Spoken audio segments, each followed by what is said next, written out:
Today we're going to talk about USC quarterback Kedon Slovis, and he's someone that we've talked about in the past. We've had a few videos out about him, but mainly about how the additions from the players from the transfer portal are going to help him because it's surrounding him with more weapons. So now it's just utilizing those weapons properly, which I think this season they have a good chance to do. And we've looked at what makes Slovis a good quarterback, but today we're going to look at a few things that we feel like if he cleans up and can improve on, will help take his game to the next level. And Slovis is someone who I think has gotten some unfair criticism from 2020.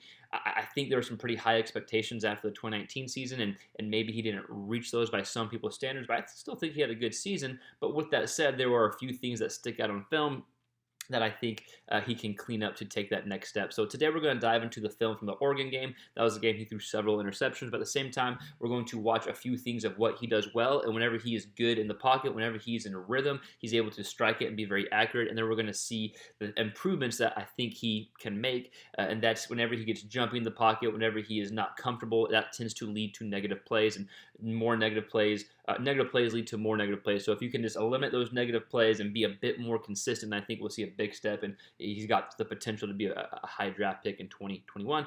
But before we dive into the actual film against Oregon from last year, I just want to encourage you just to consider subscribing to our YouTube channel if you like any quarterback-related content, whether it's film breakdowns like this, quarterback comparisons, our podcast that we put on, whatever it may be. Any quarterback content is fair game here. So let's go ahead and dive into the film against Oregon. We're going to see a few plays that show him doing a good job throwing on the run at times, but whenever he is comfortable in the pocket, whenever he's in good rhythm in the pocket, is when he tends to be his best. And then we'll see a few plays at the end of the video where he can improve upon. Whenever he's jumping in the pocket, he'll miss throws, throw interceptions, and you see his technique kind of lax whenever that happens. So it's all about staying in a good rhythm in the pocket and being decisive, which will lead to more consistency. So let's go ahead and dive into the actual film. So here's a good throw by Slovis on the run here, showing his ability to put some zip on the ball on the run. Only 3 guys come, so he knows, hey, his 8 dropping back in coverage. 3 guys are coming through here. No one is open initially. Stays calm, stays calm. You want to see him come this way and throw a strike to their outside receiver. Gets his eyes downfield, squares his shoulders. Boom. Good ball there on a 3rd down for a 1st down play there. This is after a few interceptions too. Again, only brings 3. So he knows he's got time. Buy more time. Eyes downfield. Watch him get his shoulder squared. Good ball. So here's a great example. This is the play after the play we just saw. So the play after Slovis throwing the ball on the run. This is a great example of how positive plays lead to more positive plays. Yes, the receiver runs open at the bottom of the screen, but still positive play. Touchdown there. Right? He gets in, I believe. Yes. But let's go ahead and kind of rewind it just a hair. Because watching, he's taking a hit. He's already thrown several picks, so he's shown the ability to throw from within the pocket. Yes, the receiver is wide open, but he stands in, throws a great ball.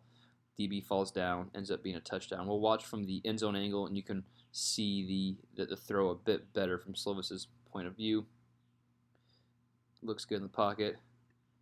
Throwing a good ball as he's taking a shot. Watch, gets hit, knocks down. Probably can't even see it unless he's looking from his butt. Touchdown. So good job by Slovis. Positive plays lead to more positive plays. So here's another good decisive throw. Again, good rhythm in the pocket, doesn't bounce around. We see the blitz coming through here. Slot receiver coming here. Slovis replaces where the blitz is. That's what we're taught to do as quarterbacks. Good job by Slovis. Back foot hits. Boom, ball comes out. Ends up being a 1st down. Good. Looks pretty simple, fairly basic. But again, it's a good example of being comfortable in the pocket. Boom, boom, boom. Blitz comes from here. That's where the open space is. That's where Slovis is able to throw it from. Doesn't bounce around the pocket. Leads to 1st down. Good job. So simple, easy throw for Slovis here, but notice he's in rhythm in the pocket. 1, 2, 3, ball's out.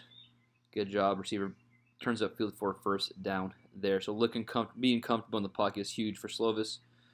The ball's able to rock it out. Watch this. He's clear. Good rhythm. 1, 2, 3. Boom. Notice he's not kind of bouncing around the pocket. That's when things tend to go bad for Slovis and kind of a technique falters. Right there is a good ball. Able to rotate through. Simple, but leads to a 1st down. So here's a good play by Slovis. And super simple. It's a check down to the running back. But I think it's a great example of taking what the defense gives you and not forcing anything. And you'll see when that happens, it can lead to good things sometimes. So Doesn't force anything. There's some pressure. Dumps it off to him. Running back makes the guy miss. Gets upfield. Gets a first down as well. So those small plays can lead to big plays. Just sometimes, hey, just take the check down, and that will eliminate a bad play potentially, as opposed to kind of just bouncing in the pocket, waiting to see if something's there. So good job by Slovis there. I'd like to see more and more of that.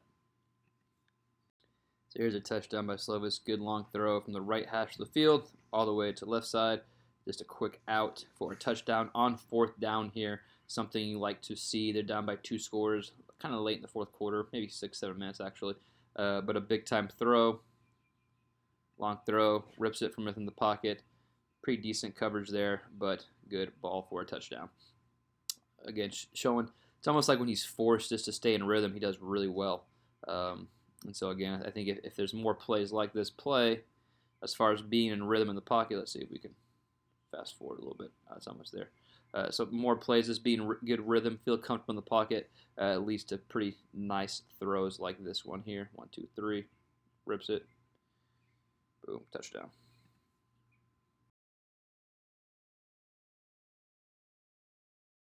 Here's a basic example of Slovis just kind of getting jumpy in the pocket. It wouldn't have been a huge gain anyways. Getting jumpy, but leads to a bad throw. Kind of spikes it down here. A completion there does lead to probably a few yards, but just an example of kind of being jumpy in the pocket, not feeling super comfortable. Again, any quarterback that's battling through something has felt this before. Boom, just kind of spikes it in the ground there. So just kind of eliminating that jumpiness in the pocket.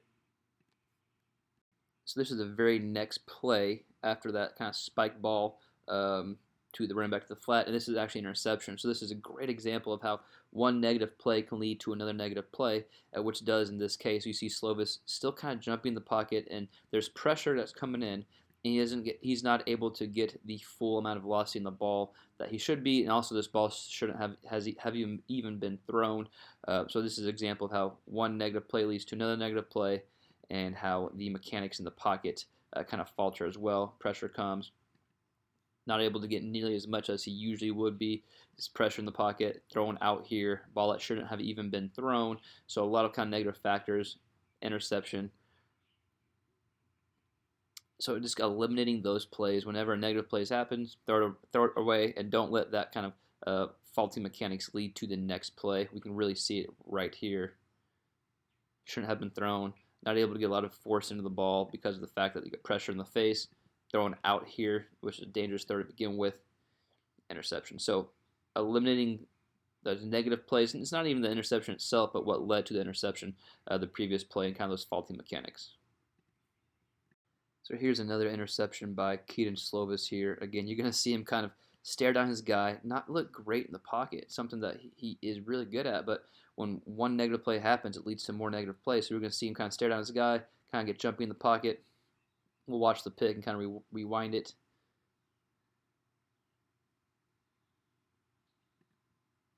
Interception there. So let's look at this a little more closely. So again, pressure in his face.